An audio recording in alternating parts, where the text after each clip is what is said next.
Muy buenas noches, hoy es 28 de mayo, yo soy Memo Flores y arrancamos noticias a tiempo. Mucha información nacional e internacional de diferentes rubros.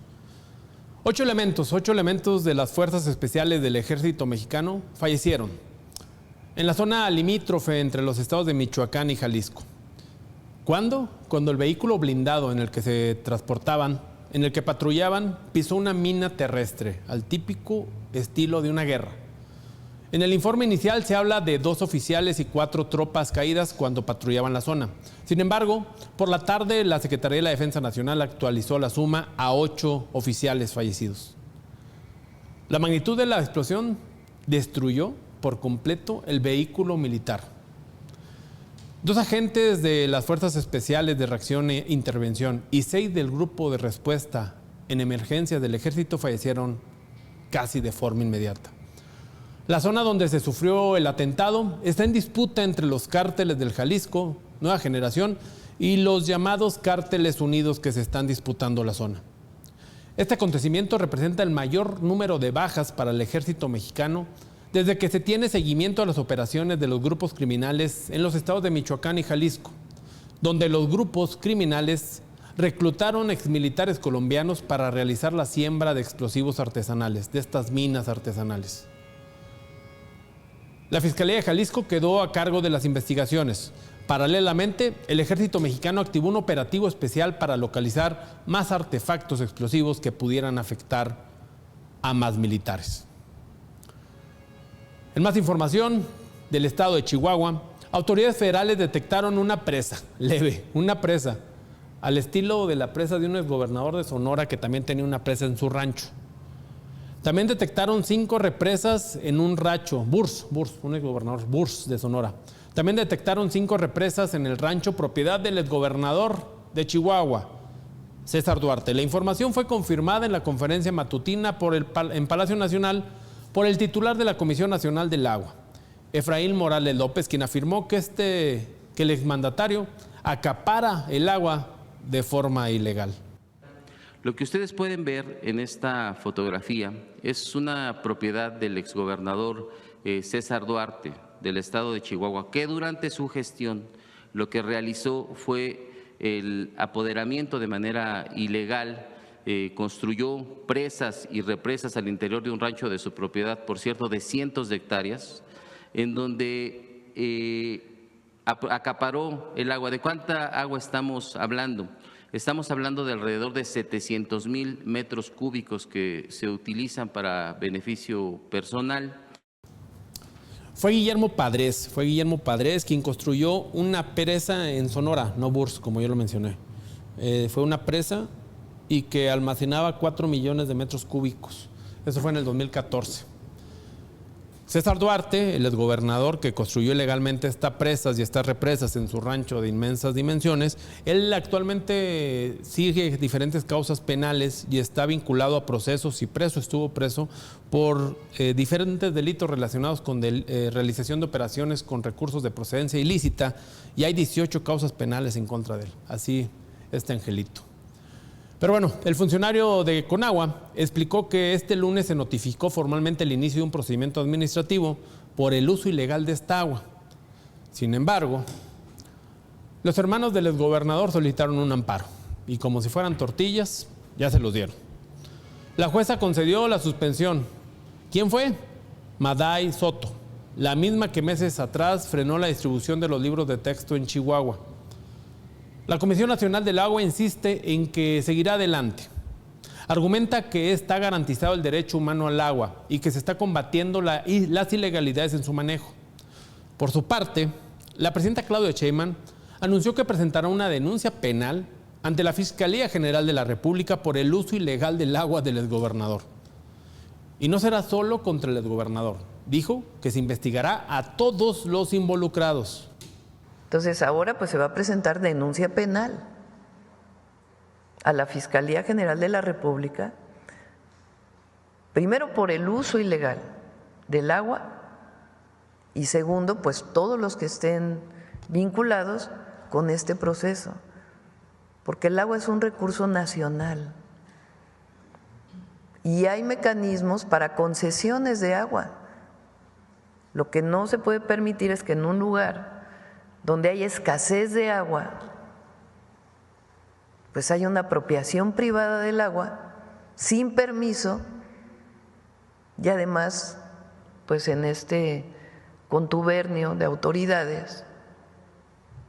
Entonces el agua es un recurso de la nación y este trabajo lo vamos a seguir haciendo. Pues vaya fichitas, ¿no? En más de la conferencia matutina, hoy la presidenta Claudia Sheinbaum salió a respaldar a Ricardo Monreal. Hay que recordar que Ricardo Monreal le compitió la candidatura presidencial a Claudia Sheinbaum a la par de Marcelo Ebrard, de Fernández Noroña y otros personajes. Esto salió en defensa de Ricardo Monreal, el presidente de la Cámara de Diputados de la Jucopo, tras los señalamientos directos de la exalcaldesa de Cuauhtémoc, la nada célebre Sandra Cuevas. Qué bueno que había cerrado sus cuentas, por cierto. ¿Por qué reapareció? ¿Quién sabe quién la patrocinará? Sandra Cuevas está acusando al diputado de Morena de boicotear la elección local del 2021 y de haber utilizado a alcaldes de oposición para atacar a la militancia de izquierda. Sheinbaum dijo que Monreal es una pieza clave dentro de todo el movimiento de Morena y negó de forma directa que su pasado en el PRI y en el PRD sea motivo para cuestionarlo.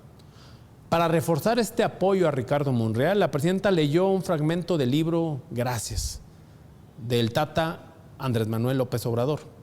En él se recuerda cómo se invitó a Monreal a sumarse al PRD y se destaca la importancia de abrir espacios a quienes no vienen del movimiento original.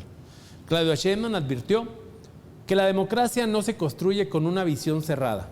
Afirmó que los políticos no se clasifican entre buenos y malos, sino por sus acciones en contextos específicos. Cuestionado sobre la entrevista de Sandra Cuevas, la mandataria prefirió no opinar, y qué bien que lo hizo. Su respuesta fue clara: 0 comentarios, no hay nada que comentar. La presidenta también reconoció que en el pasado tuvo diferencias con Ricardo Monreal, pero aseguró que ha logrado acuerdos con él y han logrado coordinar esfuerzos para lograr un mejor México. Para mí es muy importante, más allá de estos señalamientos, fíjense, yo tuve diferencias con Ricardo Monreal, sí tuve mis diferencias, pero hoy estamos jalando parejo para avanzar en la transformación del país y siempre hemos jalado parejo para eso, porque puede haber diferencias en su momento, pero nunca en lo más importante, que es la transformación de México.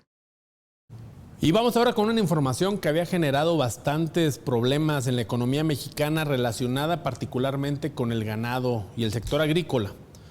Los gobiernos de México y Estados Unidos acordaron una hoja de ruta para reactivar las exportaciones de ganado mexicano y fortalecer las campañas contra el gusano barrenador, una plaga que ha suspendido temporalmente el comercio desde el pasado 11 de mayo, el comercio de ganado.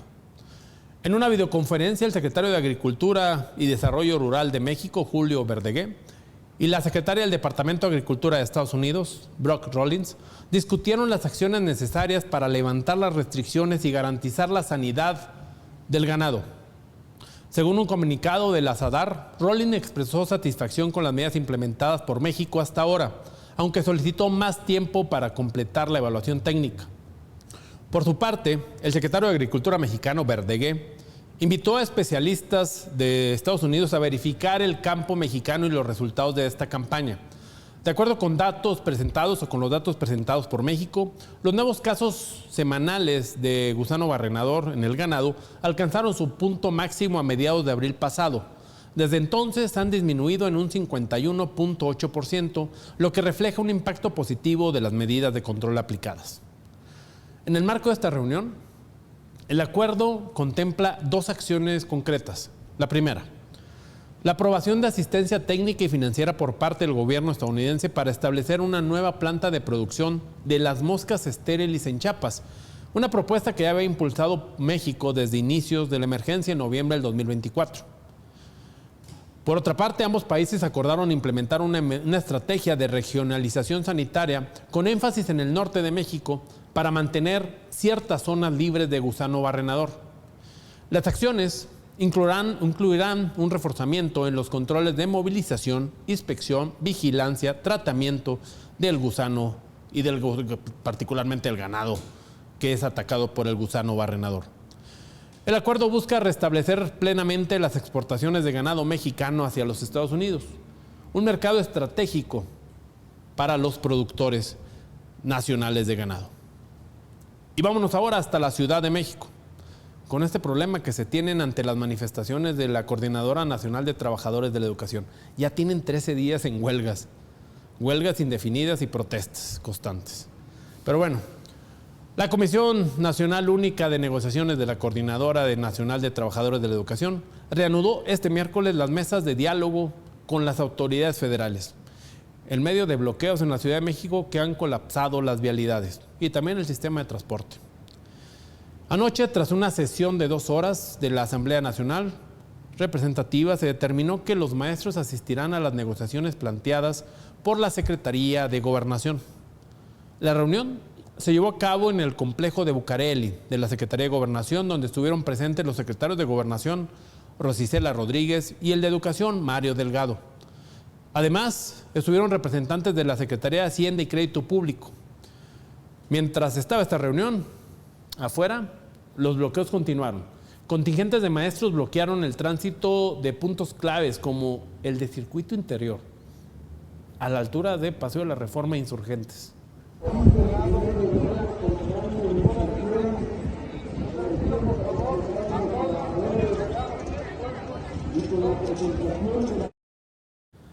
Y mientras el CENTE mantiene su plantón en la zona capitalina, en ese mismo escenario otro frente se activó. Uno que mezcla movilizaciones sociales con promoción política. Un par de personas comenzaron a distribuir lo que llamaron Mi Pequeño Acordeón para que avance la Cuarta Transformación.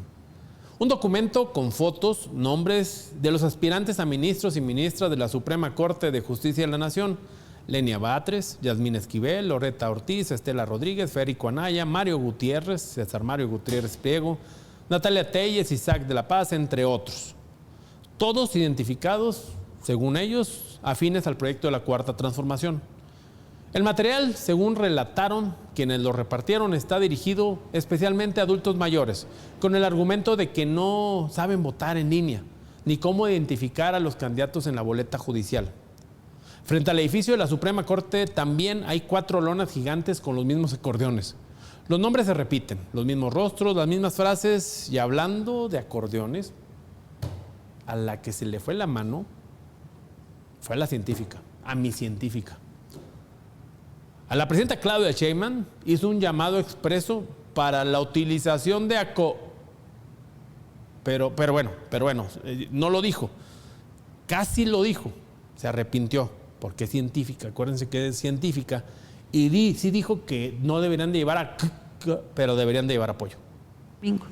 Por eso uno tiene que llevar, pues estudiar previamente por quién va a votar.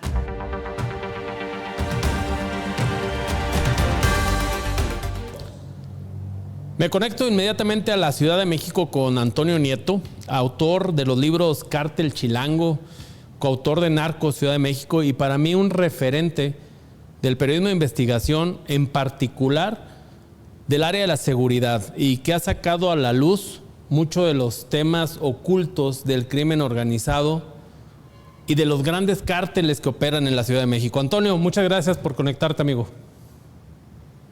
¿Cómo estás, Guillermo? Me da muchísimo gusto saludarte de nuevo. Un gran amigo, un gran abrazo y saludos a todo tu público.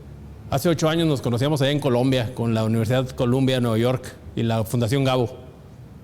Es correcto, parece que fue ayer, ¿va? Sí, parece que fue ayer. Pero bueno, qué gusto contactarte y que me des la oportunidad de platicar contigo, que lo reitero viéndote a los ojos, eres un referente en temas de periodismo de investigación en materia de seguridad en la Ciudad de México, ni más ni menos que una de las ciudades más grandes del mundo. Gracias, Guillermo. Oye, Antonio, ¿qué nos puedes platicar sobre este homicidio doble que se vivió en la Ciudad de México de 2 personajes cercanísimos a la jefa de gobierno de la Ciudad de México, Jimena Guzmán, la secretaria particular, y José Gómez? ¿Es el parteaguas para algo grande que se viene en materia de seguridad, un cambio referente y que se vuelva más penetrante la inseguridad en la capital del país? Más bien es un reflejo de todo lo que está podrido en el sistema. Evidentemente le pegó este doble crimen a lo más profundo del corazón de la política mexicana, particularmente la de la Ciudad de México, pero pues no olvidar que es el bastión, es la sede de los poderes, es donde está el partido Morena, es donde está la presidenta Claudia Sheinbaum. Entonces definitivamente expone las deficiencias en el sistema, expone la seguridad de los funcionarios y sobre todo, Guillermo, la seguridad de toda la población, porque si esto ocurrió con altos funcionarios que conocían la agenda, la vida privada, la vida pública de la jefa de gobierno Clara Brugada, ¿qué nos espera a nosotros los ciudadanos en cuanto a estar batallando con la delincuencia rampante y en este caso la operación de la delincuencia organizada que por muchos años se negó en la capital del país? Oye, Antonio, a través de tus investigaciones, de tus reportes, de tus notas, de tus libros, has sacado a la luz la operación de un crimen organizado tras bambalinas en la Ciudad de México. Y no lo hiciste hoy o ayer, tienes muchos años haciéndolo. ¿Este ya es el reflejo final de esto que muchos años denunciaste? Sí, Guillermo, porque los gobiernos anteriores habían apostado a esa política de negar la problemática, de minimizarla y de reducir a no menos que pandillas a estos grupos del crimen organizado que hoy nos están dando la razón, crecieron y la bomba explotó en la cara de las autoridades. Déjame comentarte que en este caso particular del doble homicidio vimos una operación muy bien organizada que incluso eludió las cámaras de seguridad del C5, que tú sabes que tiene la red más extensa de cámaras de todo el país. Y además ya provocó la separación del cargo de 2 elementos o de 2 mandos de la Secretaría de Seguridad Ciudadana que presuntamente alteraron la escena del crimen. Por un lado, Berta Alcalde, la fiscal capitalina, acaba de decir en una entrevista que no hubo manipulación, contrariando la tarjeta informativa que la propia Secretaría de Seguridad Ciudadana emitió ayer, antier, con respecto a la separación del cargo de estos 2 funcionarios, que es la jefa Nativitas, Rosa García, y su jefe de patrullas, que corresponden al sector que le tocó o la zona de responsabilidad donde ocurrió este homicidio. Entonces, pues Guillermo, ¿qué te puedo decir? Es incluso contradictorio que la fiscal diga una cosa y la secretaría otra con respecto a la manipulación de la escena del crimen, pero yo fui capaz de publicar un audio en mis redes sociales y en el portal de noticias de La Silla Rota, donde un mando de la propia policía capitalina está regañando a la jefa Nativitas por el hecho de haber alterado la escena del crimen. Entonces, ¿qué nos depara? ¿Qué expone esto? Pues simplemente que es una operación evidentemente del crimen organizado. Todavía no se ha dicho oficialmente o no se ha especulado, y que bueno, con qué cártel sería el responsable de cometer este crimen, o si son mercenarios y obedecen estos sicarios y estos ejecutores, organizadores y facilitadores de este terrible crimen. Pues si estos mercenarios, a qué político o a qué persona responden, quién les pagó y quién tenía la intención de darle este durísimo golpe a la política mexicana y en general a la sociedad. Bueno, oye, Antonio, hablas de que este doble homicidio, este crimen directamente contra personas cercanas a la jefa de gobierno, estuvo muy bien preparado. Por tu experiencia en el tema, ¿el modus operandi a qué nivel llega? ¿Es crimen internacional, cárteles locales de la Ciudad de México, cárteles nacionales? ¿Qué tan bien estuvo preparado por, como viste, sucedieron las escenas del crimen? Sí, es que ellos utilizan diferentes vehículos para escapar, utilizan una ruta muy bien planificada para eludir los policías preventivos, que como tú sabes es la policía con más efectivos en todo el país, tiene cerca de 120,000 elementos, hay muchísimas cámaras. Entonces la ruta que ellos eligieron, los vehículos que fueron cambiando de vehículos para no ser rastreados, utilizaron unidades con los números de serie alterados para también que fuera un poco más difícil su rastreo, y salieron a provincia, donde también el circuito de cámaras se rompe, ¿no? Ya no cuentan los municipios del Estado de México donde se esconden o donde se cree que pasaron antes de salir del Valle de México, pues no cuentan con estas cámaras o este sistema de cámaras. Por lo tanto, pues sí, Guillermo, a tu pregunta, evidentemente estos mercenarios responden seguramente a una red de crimen organizado mucho más grande, aunque no es de extrañarse que también los grupos delictivos domésticos, como se les llama a los que hay en la Ciudad de México, sean capaces de hacer este tipo de trabajos. Pero, en mi experiencia, esto es un caso, evidentemente, que ningún cártel se va a adjudicar, y que estos personajes, si en algún momento son detenidos, tienen el expertise de no hablar o de no saber incluso quiénes son los autores intelectuales, porque operan como células que, a pesar de que pueden coordinarse, no saben una lo que va a hacer la otra, o no saben quiénes son los que la componen. Luego, entonces, creo que estos mercenarios evidentemente son profesionales, altamente capacitados, y hubo mucho recurso económico para consumar este ataque. No descartar que la persona o las personas que sean los autores intelectuales sean gente muy poderosa. Ay, qué interesante. ¿Sabes qué? Me puse a pensar en grandes magnicidios que han pasado en este país, el de Colosio, el del jefe Milton que tú reportaste. Claro. ¿Hay una semejanza con el modus operandi? Con la del jefe Milton, claro, sí, que sí, por supuesto. De hecho, incluso el sicario fue a pie a dispararle por la espalda al jefe Milton en el Estado de México. Aquí el sicario les dispara de frente, pero también está a pie y corre hacia donde lo está esperando un vehículo. En el caso del jefe Milton, que era una pieza clave en el equipo de Omar García Harfuch, el secretario de Seguridad Nacional, evidentemente las similitudes que usaron igual vehículos remarcados, y también huyeron a la zona norte y oriente del Estado de México. Igual utilizaron células que no se conocían entre sí, y lo más importante, Guillermo, es que hasta el momento, también por el jefe Milton, no hay un autor intelectual, no hay un móvil. De hecho, es una investigación que, a pesar de que sigue abierta, ya no se ha hecho público ningún tipo de avance. Creo que las autoridades le apuestan al silencio, en este caso de Jimena Guzmán y de José Muñoz. Esperemos que no sea lo mismo, y que apuesten a que quizá en un mes o 2 meses la opinión pública tenga otro tipo de agenda, y este tipo de casos pues sigan en la impunidad. Oye, dándole seguimiento a lo que comentas, vi las declaraciones de la fiscal de la Ciudad de México y el secretario de Seguridad Pública diciendo que cuando los cuestionaban sobre los motivos, diciendo ellos directamente que no estaban investigando ahorita los motivos, que lo que querían era detener a los delincuentes. Y luego nos topamos con casos como el del jefe Milton, donde pues, los motivos siguen sin conocerse.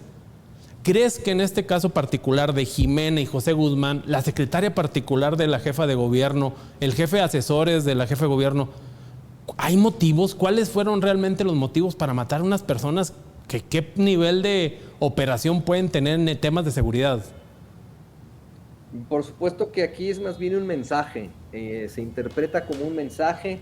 Lastimosamente no hay hasta el momento una línea de investigación que implique a uno de los dos, particularmente con un acto delictivo, o con una deuda económica, o con una afrenta personal, o con un antecedente penal, o con algún nexo directo con algún cártel, por ejemplo. No lo hay. Entonces, a través del video pudimos observar que el sicario tiene toda la intención de ultimar a las dos personas. Espera, de hecho, por José Muñoz, que viene saliendo de un bajo puente, lo cual hace pensar a las autoridades, a los detectives que siguen el caso, que tratan de ubicar a los responsables, los hace pensar que era un mensaje, que en realidad no es una afrenta directa contra ellos dos por ser quienes son, sino tal vez por trabajar con quien trabaja. Luego entonces debemos divisar que es un tema político que va a ser muy difícil que esta investigación se lleve a cabo sin que tengamos un acento o una coma o un punto político trabándola, ¿no? Podrían incluso utilizar esta investigación para algún fin político posterior, no lo sabemos, ¿no? Pero generalmente los que pagan son los afectados, las familias que dejan estas personas, porque pasan los años y ellos tal vez no encuentran la justicia que están buscando, no encuentran las razones por las cuales sus seres queridos fueron privados de la vida, y es un caso común en México. Pagaron justos por pecadores. Claro, y se confrontan dos cosas, Guillermo, y señalarlo a tu público: la verdad jurídica contra la verdad histórica. La verdad jurídica es la que están siguiendo las autoridades. Ellos buscan reunir datos de prueba para llevar a la cárcel a 1, 2 o 3 sujetos. No sabemos si llegarán al nivel medio de esta organización o a los autores intelectuales. Pero por el otro lado, las familias, la sociedad, lo que quiere es una respuesta concreta y directa de la razón por las cuales estas personas fueron privadas de la vida. Y esto se confronta, ¿no? Está la verdad que buscan instalar las autoridades de manera jurídica de quién es el responsable y probarlo científicamente, y las familias y la sociedad que queremos no solo saber quiénes son los responsables materiales, sino por qué, ¿no? Quiénes son los autores intelectuales, por qué hicieron lo que hicieron, y así tener una lectura mucho más precisa y verídica de lo que se enjuaga o que hay tras bambalinas en todo este círculo vicioso de la política y la delincuencia organizada. Oye, Antonio, ya para terminar, ¿encontrarías tú alguna relación entre el atentado contra Omar García Harfuch, cuando era jefe de la policía en la Ciudad de México, entre el asesinato del jefe Milton hace 2 años, ¿no? Poco menos 2 años se me hace, y este atentado contra personal cercano a la jefa de gobierno, Clara Brugada? ¿Pudiera haber relación entre estos 3 atentados? Hasta ahorita no hay nada, solo la similitud con el modus operandi con el jefe Milton, y también la cuestión de que no hay ningún autor intelectual bajo custodia en el tema del jefe Milton, y que usaron los vehículos remarcados, las rutas de escape bien planificadas, eludiendo las cámaras de seguridad. Son las cosas que hay de similitud con lo del jefe Milton. Con lo que pasó con Omar en 2020, yo no le veo similitudes, aunque refieren, yo publiqué en su momento con documentos, con fotografías, y que a la postre se confirmó que también en el caso de Omar García Harfuch utilizaron mercenarios.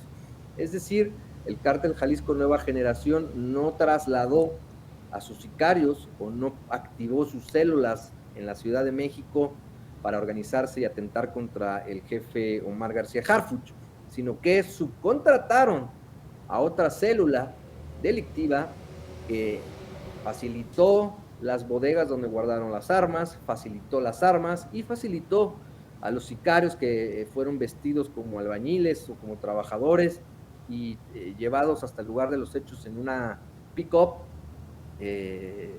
donde llevaban las armas e incluso un Barrett calibre 50, y así agredieron a Omar García Harfuch. Es decir, es lo único que yo veo ahora, que se utilizan mercenarios, pues, que los mismos cárteles no activan sus células o a sus propios sicarios, sino que subcontratan a otros. Y esto me parece que va por ese mismo camino. No creo realmente que ningún grupo delictivo se adjudique este tema. Quizás las autoridades lo hiciesen cuando las indagatorias avancen, quizá lo puedan llegar a decir, y en ese momento pues se declararía evidentemente la guerra contra este grupo delictivo. Y bueno, lo que se ha escuchado, sin que se compruebe y sin tratar de hacer especulaciones, es que de nueva cuenta aparece el nombre del cártel Jalisco Nueva Generación. No obstante, hasta el momento, y desde mi punto de vista, no se puede señalar a nadie mientras no avancen las investigaciones y no realmente detengan un autor intelectual. O sea, sí se puede dar el caso de que haya una colaboración, como mencionas, entre la Unión Tepito, que tú la tienes súper investigada, y el cártel Jalisco Nueva Generación, por ejemplo, o el cártel de Sinaloa, o otro cártel nacional. Por supuesto. Sí, por supuesto. En este caso es solo, digamos, tratar de unir puntos, pero sin ninguna base, porque las autoridades hasta el momento no lo han hecho. Y en un tema tan impactante o de jerarquía, estas víctimas que tenían realmente la agenda de Clara Brugada, nos hace pensar que definitivamente si se usaron mercenarios, pues no utilizaron a cualquier grupo de mercenarios, sino a alguien que conoce el sistema desde adentro. Gente que desde adentro del sistema sabe cómo eludirlo y sabe cómo poner patas para arriba a todo el aparato de justicia, al aparato de seguridad, y ponerlo en entredicho ante los ojos de la sociedad, que es lo más importante, porque ahora los niveles de percepción de seguridad seguramente van a disminuir con esto. Muy bien, Antonio, pues en entredicho va a quedar el sistema de seguridad de este país si no dan con los culpables, que todo indicaría que no van a dar. O los que van a dar, como bien mencionas, son aislados y no van a saber quiénes fueron los intelectuales realmente, ¿no? Pues esperemos que este caso sea diferente, porque han hecho un compromiso directo con la sociedad, tanto la jefa de gobierno Clara Brugada como la presidenta Claudia Sheinbaum. Esperemos que en este caso, al hacer este compromiso, sean capaces de detener a los responsables de todos los niveles, tanto los ejecutores como los facilitadores, y al final, en la cadena más alta, los políticos o los personajes empresarios, o quién pudo haber sido ordenado esto con el fin de darle en el corazón a Morena, por supuesto, y a la política mexicana en general. Redes de poder. Antonio, te agradezco mucho que te hayas tomado el tiempo, amigo. La verdad, es un placer poder platicar contigo. Eres un experto en la materia de seguridad, un periodista de investigación en la materia de seguridad, y no los que andan ahí con la nota roja por simple amarillismo, sino contigo se puede obtener información real, confiable y verificada. Te agradezco mucho, Antonio. Gracias, Guillermo. Un abrazo, y cuando se te ofrezca cualquier cosa, aquí estoy. Saludos a tu público y bueno, un abrazo fraternal. Te tomaré la palabra, hermano. Cuídate mucho, que estés bien. Hasta luego. Gracias.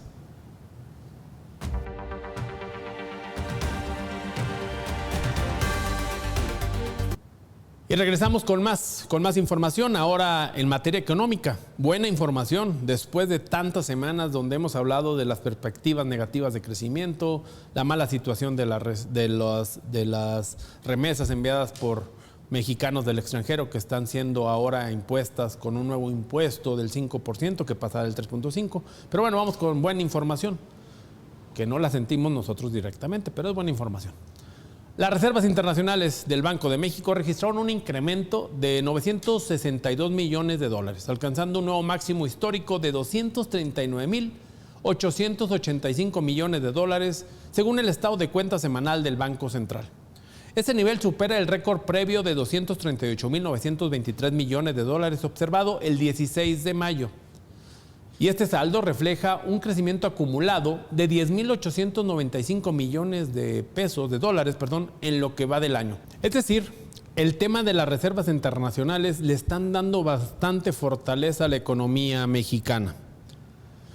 Las reservas internacionales son uno de los principales pilares de estabilidad financiera del país y a la fecha cubren aproximadamente 4 meses de importaciones, lo cual actúa como una herramienta clave para mitigar riesgos asociados a las salidas de capitales de forma volátil y genera más certidumbre ante un posible ataque internacional económico. El informe detalla que el 26.6% del incremento acumulado, equivalente a 2.900 millones de dólares, provino de la venta directa de dólares por parte de Pemex al Banco de México. Adicionalmente, un 5.8% del aumento total se atribuye a decisiones administrativas del Fondo Mexicano del Petróleo, que también optó por vender divisas al Banco de México. Y regresando a la Ciudad de México, a la conferencia matutina, durante esta, la presidenta de México confirmó que su gobierno mantiene comunicación directa con los padres de los 43 normalistas desaparecidos en Ayotzinapa, allá en el 2014. Aseguró la presidenta que las nuevas líneas de investigación están siendo trabajadas en conjunto con los familiares. pero también admitió que se evalúa un cambio en la Fiscalía Especial para el caso, el cual es Rosando Gómez Piedra. El actual fiscal se refirió ayer a los estudiantes como cadáveres. Las declaraciones generaron malestar entre los familiares y hoy Sheinbaum dijo que ya se está valorando darle las gracias. Ellos han planteado el cambio del fiscal especial y estamos viendo si es necesario o no es necesario. De todas maneras, el doctor Gertz, a propuesta nuestra, está fortaleciendo la Fiscalía con personas que tengan esta especialidad en estas formas de investigación, que nos permitan ir pues abriendo nuevas rutas para poder conocer la verdad. Como ya lo comentó la presidenta, el doctor Gertz, Alejandro Gertz, está buscando especializar esta fiscalía con personalidades, con especialistas en el tema. Pero hasta ahora la investigación por la desaparición de los 43 ha resultado solamente en la detención de 120 personas, la inspección de más de 800 lugares en la Sierra de Guerrero y la apertura de casi 50 causas penales. Y en más información de seguridad internacional relacionada con México y Estados Unidos, Dámaso López Serrano, alias el Minilic, hijo de Lic, volvió a declararse culpable, esta vez por cargos de tráfico de drogas en el estado de Virginia, en Estados Unidos. Lo hizo el miércoles 28 de mayo en una audiencia celebrada por la mañana. Se trata del segundo proceso penal que el Minilic enfrenta en territorio estadounidense. Dámaso López había sido liberado en 2022 tras cumplir una condena de 6 años por narcotráfico y fue arrestado nuevamente en diciembre del año pasado. En 2017 se entregó voluntariamente en la frontera con California y a cambio de colaborar con autoridades estadounidenses, logró reducir su condena. En ese entonces, la colaboración fue en torno a revelar nombres claves del cártel de Sinaloa y de políticos mexicanos relacionados o inmiscuidos y socios de ellos. Ahora, con esta nueva declaración de culpabilidad, se abre la puerta a un segundo acuerdo con el Departamento de Justicia de los Estados Unidos. Según informó el día de hoy la agencia Europol, entre los detenidos hay 13 ciudadanos franceses. Además, hay un ciudadano belga, un serbio y una persona con doble nacionalidad México-estadounidense. La investigación comenzó tras la incautación de 216 kilos de metanfetaminas en junio del año pasado. Las autoridades detectaron una estructura criminal que operaba desde Europa, con apoyo técnico y logístico del cártel mexicano. Utilizaban precursores químicos importados desde China y realizaban transacciones en criptomonedas, así de avanzados. El operativo incluyó 16 registros domiciliarios y el decomiso de vehículos bienes de lujo, dinero en efectivo, criptomonedas, dispositivos electrónicos. También se descubrieron residuos químicos y pruebas de vertidos ilegales en un laboratorio desmantelado, lo que sugiere un intento de encubrimiento. Y vámonos con información local del estado de Jalisco, que tiene repercusiones con el mundo de las plataformas y las redes sociales.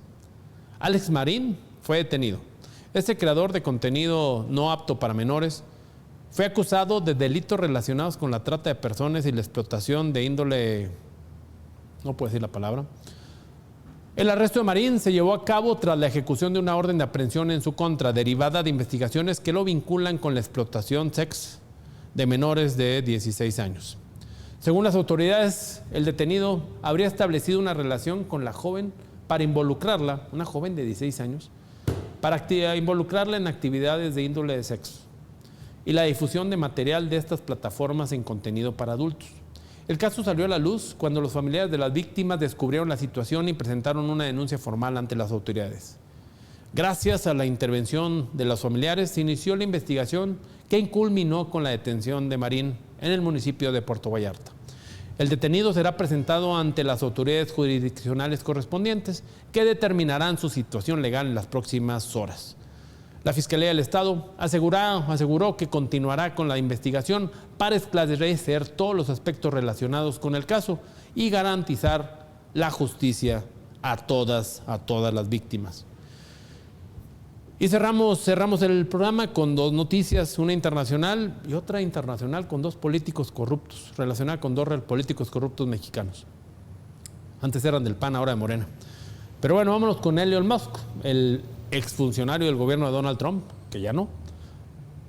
Ahora dijo que está decepcionado con un megaproyecto fiscal y presupuestario impulsado por el presidente de Estados Unidos. Se trata del paquete conocido y que hemos platicado de él, el gran y hermoso proyecto de ley, aprobado por la Cámara de Representantes la semana pasada y enviado al Senado para su discusión. El que incluye la iniciativa de ponerle impuestos a las remesas, la del 3.5% a las remesas. Elon Musk, quien ha fungido como jefe del Departamento de Eficiencia Gubernamental, acusó que el proyecto aumenta el déficit, dispara el gasto público y socava los esfuerzos por reducir el despilfarro dentro del gobierno federal. Ya no le gustó el gobierno de Donald Trump a Elon Musk. I was disappointed to see the massive spending bill, frankly, which increases the budget deficit, not just decrease it, and undermines the work that the DOGE team is doing.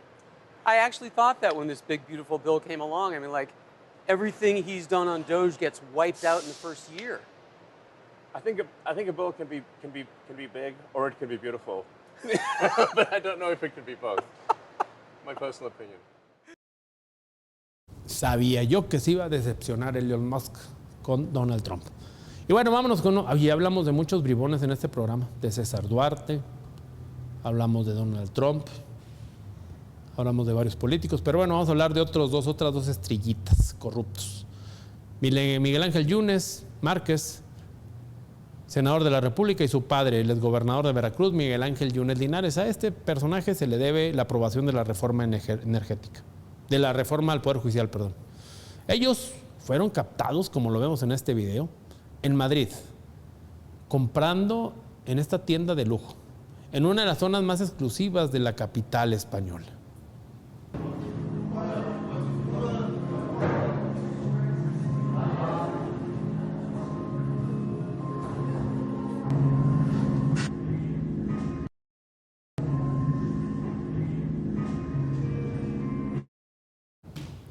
¿Cómo decía López Obrador? Austeridad republicana, vivir alejado de los lujos innecesarios, dar ejemplo a la ciudadanía. No puede haber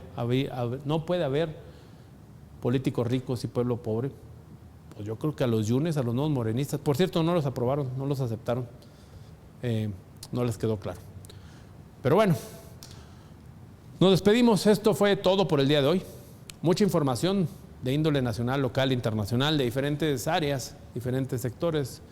Muy buena entrevista aquí con Antonio Neto. Los invito a que lo sigan a través de sus plataformas. Nos vemos el día de mañana en punto de las 8 de la noche por todas las plataformas de atiempo.tv. Noticias a tiempo, el día de mañana a las 8 de la mañana a tiempo matutino y a la 1 de la tarde a tiempo central. Soy Memo Flores, que tengan ustedes una excelente noche.